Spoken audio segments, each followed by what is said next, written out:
အားလုံးမင်္ဂလာပါရှင်ကျမတို့အောင်ခိုင်ခန့်အင်ချင်မီယာမန်နေဂျင်းဒါရိုက်တာဒေါ်ဘဘခင်ဖြစ်ပါတယ်ရှင်ကျမဒီနေ့ဆွေးနွေးပေးမယ့်အကြောင်းအရာလေးကတော့ပါမစ်မေအကြောင်းဖြစ်ပါတယ်ရှင်ခုတလောအင်ချင်မီမှာပါမစ်မေရောင်းမှုဝယ်မှုအတွက်လူတွေအားလုံးစိတ်ဝင်စားနေကြပါတယ်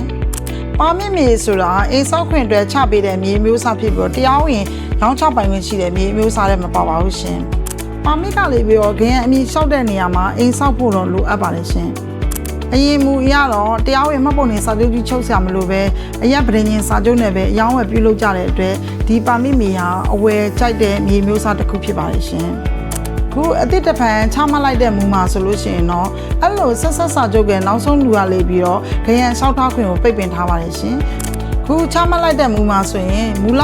ပါမစ်အမည်မောက်ပဲခရံလျှောက်ထားခွင့်ရှိတဲ့အတွက်ဆက်စာချုပ်နဲ့ဝယ်ယူထားတဲ့နောက်ဆုံးလူက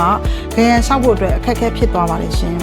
ဒါကြောင့်ပါမစ်မြေတစ်ခုကိုကြိုက်လို့ဝယ်မယ်ဆိုရင်မူလပါမစ်အမည်ပေါက်ကလေးကိုခရံလျှောက်တဲ့ဒီတာဝန်ယူဆောင်ရွက်ပေးနိုင်မလားဆိုတာထည့်သွင်းစဉ်းစားရမှာဖြစ်ပါတယ်။ဒါအပြင်ဒီမြေကွက်ကိုဝယ်ယူပြီးတော့အမှန်တကယ်အိမ်ဆောက်ဖို့အတွက်အစီအစဉ်ရှိလားဆိုတာလည်းထည့်သွင်းစဉ်းစားရမှာဖြစ်ပါတယ်ရှင်။အိမ်ချမ်းမြေဈေးကွက်မှာတော့ရောင်းသူဝယ်သူရဲ့ဆန္ဒသဘောထားအဓိကပါပဲ။အချို့ဝယ်သူတွေအနေနဲ့ကလည်းဒီမြေကွက်လေးကိုကြိုက်လို့ပါမစ်ဆက်စာချုပ်ပြင်ဖြစ်လင်တဲ့ကဝယ်ယူတဲ့လူတွေလည်းရှိပါတယ်။ကျမတို့အကျိုးဆောင်အနေနဲ့